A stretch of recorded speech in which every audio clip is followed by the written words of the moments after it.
Across the causeway, Malaysia's parliament also sitting today for 17 days until October the 12th and is the first under the newly minted government led by Prime Minister Ismail Sabri Yaakob.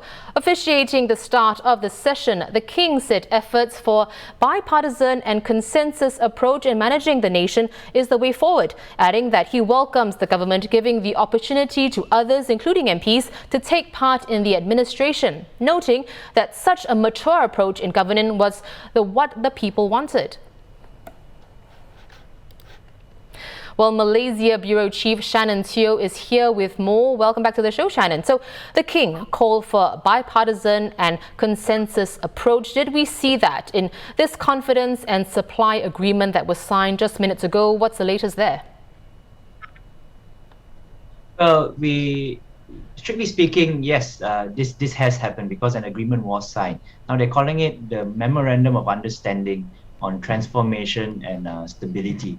So it's not being called a confidence and supply agreement per se, but in structure, it is about ensuring that the government remains stable, so that ostensibly so that it can fight the COVID-19 pandemic and not be distracted by political issues. Then yes, this is in effect, a CSA. So now what we have there is that we have some items outlined by the Prime Minister saying that the things that will be part of the deal will be that there will be a better COVID-19 response, transformation in governance, democratic reforms, and so on and so forth. There are about 6 different points. What we don't know yet is that what do the opposition do? What is their end of the bargain? So are they supposed to vote in favor of the government in confidence and supply motions?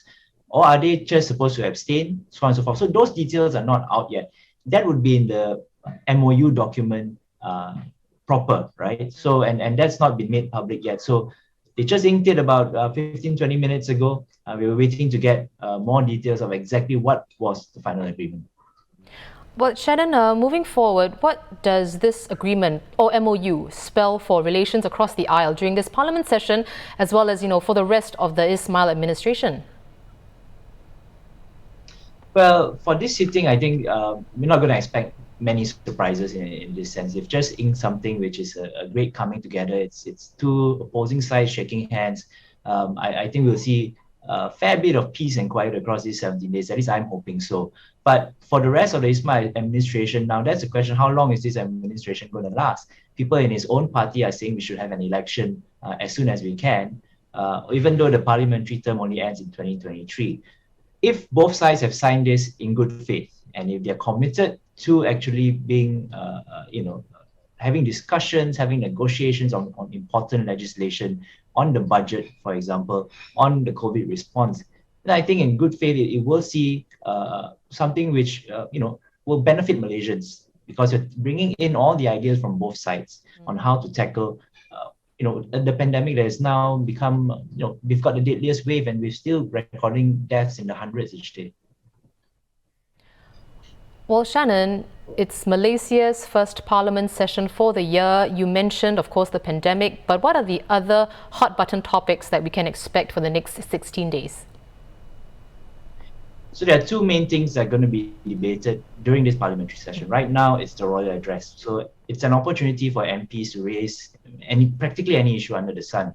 A lot of it is going to be COVID-19. And let's not forget, this might be a new government, but Ismail Sabri appointed nearly 9 out of every 10 ministers or deputy ministers from the last administration. So it's pretty much the same government moving forward. And the opposition are going to ask about the handling, the response to COVID-19, among many other issues, obviously.